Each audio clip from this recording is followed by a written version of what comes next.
Hello mga kaibigan, tayo po ay nandito sa likod at tayo'y tumitingin ng itlog ng ating manok.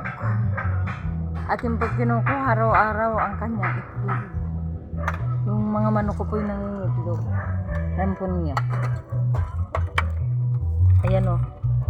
Yan, may itlog na. Kukunin natin ang dalawa.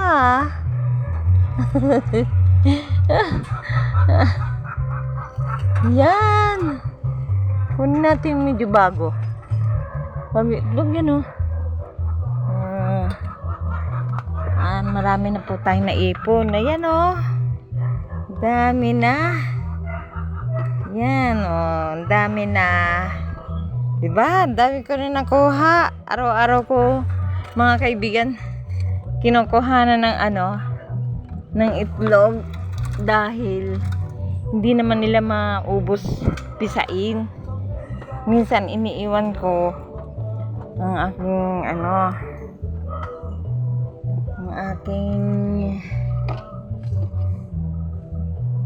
iniiwan na itlog ay mga 5 piraso kaya 10. Minsan na 10 hindi na nila mapisa. Nandito tayo sa sulok ng likod ng bahay.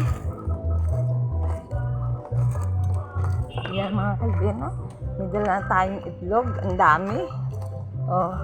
11 po ang isa nito sa palengke. Mga kaibigan. Yan. Ating tandang. Punta po tayo sa isang pugad.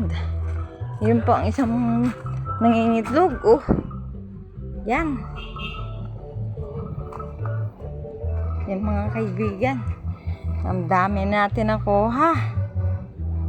Tingnan po natin doon sa isang pugad uli. Nasa terrace. Mga kaibigan, yun din dito. Yan, di ba? Kukunin ko yung dalawa uli. Kaya isa lang. Para meron silang babalikan. Diyan. Ang dami ko na. Mga kaibigan. Ang dami, di ba? Yan. Ang dami ko ito, mga kaibigan, Ayan po ang aking mga kalamyas. Sinilong ko na. Yan, tuyo na yan. Baka bukas tuyo na yan. Ganyan lang po tayo kasipag. Maging masipag at masinop sa ating buhay. Yan. Ayan pong nakakulong na yun na manok. Nangingitlog din siya dyan. Kaya lang hindi ko pa siya nalalagyan ng pugad. Ayan. Nangingitlog yung babae dyan sa kulungan. Yun pa mga kaibigan. Maraming pong salamat sa inyong panonood. At tayo ay